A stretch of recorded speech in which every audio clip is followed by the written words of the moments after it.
Hello, campers. We are just coming into Durham, North Carolina.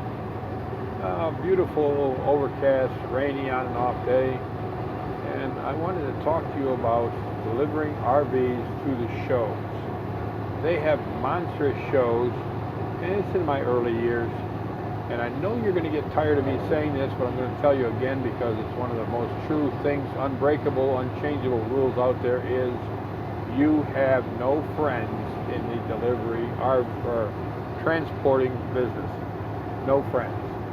But I'm young and stupid and naive, and it's my early years.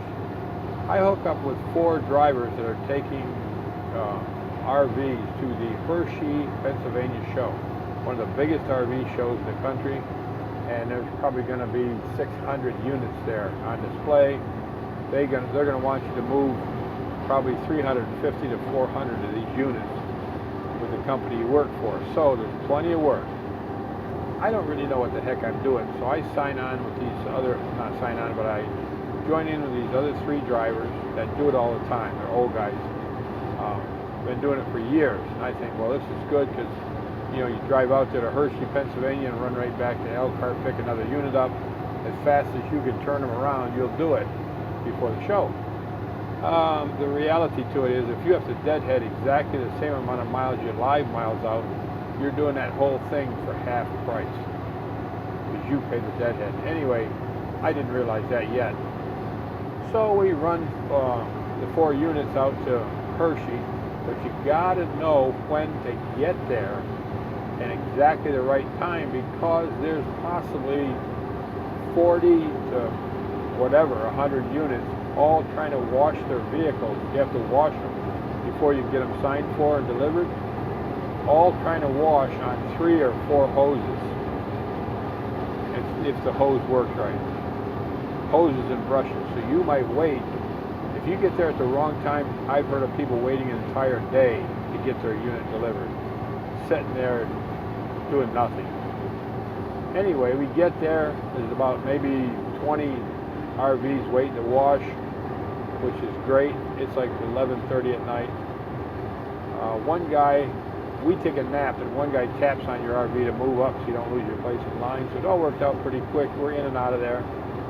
When I go to wash my vehicle, some SOB in another matching RV or something close lost the door off from his hot water heater on the side.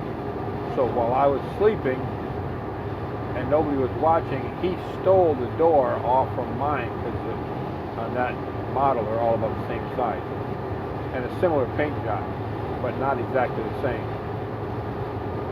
I have no door. So man, I knock on the next RV and tell the guy, hey, somebody stole the dang door off from the RV, and he says, oh, don't worry about it. But don't worry about it, they'll never check it in. He says, no, we have to go to the staging area and wait to get checked in. We're going to wash your RV, and you're going to walk in between the other ones that have been delivered already and swipe a door off from another RV. And I said, I'm not really into stealing another door, even though some SOB stole mine.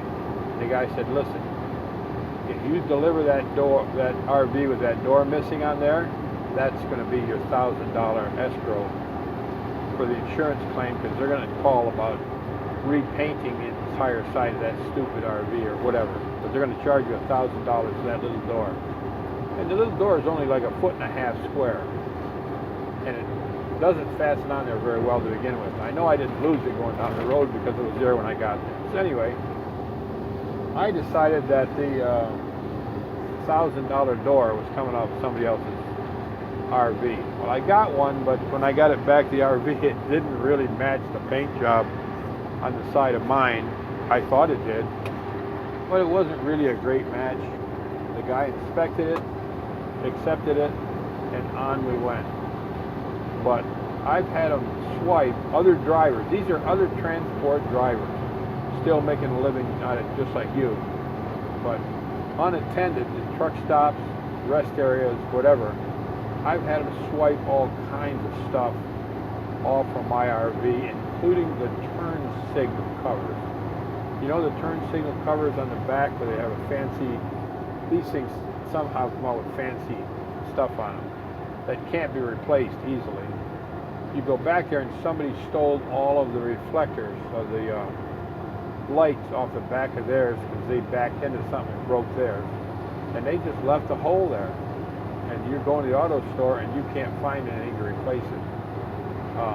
Thank heavens for Gorilla Glue. You get a lens that's bigger than the one that came off and you Gorilla Glue that puppy to the RV enough to get it inspected. Once they had signed for it and you run away, nobody knows who glued that stupid thing on there. It's hard to prove.